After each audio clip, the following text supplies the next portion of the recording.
একজন ব্যক্তি যার নাম হলো জুল খুয়াইসারা, তিনি বলে বসলেন, ইয়া রাসূলুল্লাহ এদিল, আপনি বন্টন করছেন, বন্টনের মধ্যে ইনসাফ নেই, আপনি ইনসাফ করে বন্টন করেন। আল্লাহু আকবার। ফাকাল ইয়া রাসূলুল্লাহ, বলছেন ইয়া রাসূল, আপনি ওয়াই হাকা ওয়া ইয়াদিল লাম আদিল। রাসূল সাল্লাল্লাহু আলাইহি ওয়াসাল্লাম খুব কষ্ট পেলেন কথাটা শুনে। তখন বলেন, আরে তুমি আমাকে ইনসাফ করতে বলছো? আল্লাহ তো আমাকে ইনসাফ করার জন্য দুনিয়ায় পাঠিয়েছে।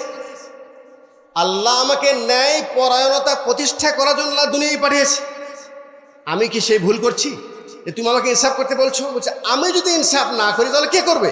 আচ্ছা দেখেন, রসুল বন্টন করছে, একজন বলে ইনসাফ করেন, আর একজন ওমর রাদিয়াল্লাহু তাআলা তিনিও ওই এক ব্যক্তি, তিনি বলছেন, ইয়া রাসূলুল্লাহ আমাকে একটু ছেড়ে দেন, আমি ওর গর্দানটা দেহ থেকে উড়িয়ে দিতে চাই, আলাদা করতে চাই।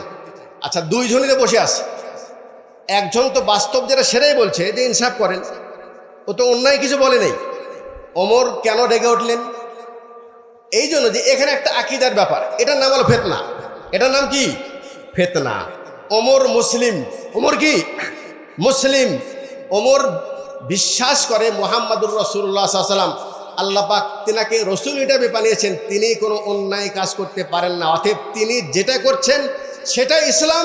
হয়তোবা আমার বুঝে ভুল হচ্ছে, অথবা এর মধ্যে কোনো হিকমত আছে। কথা বুঝতে পেরেছি?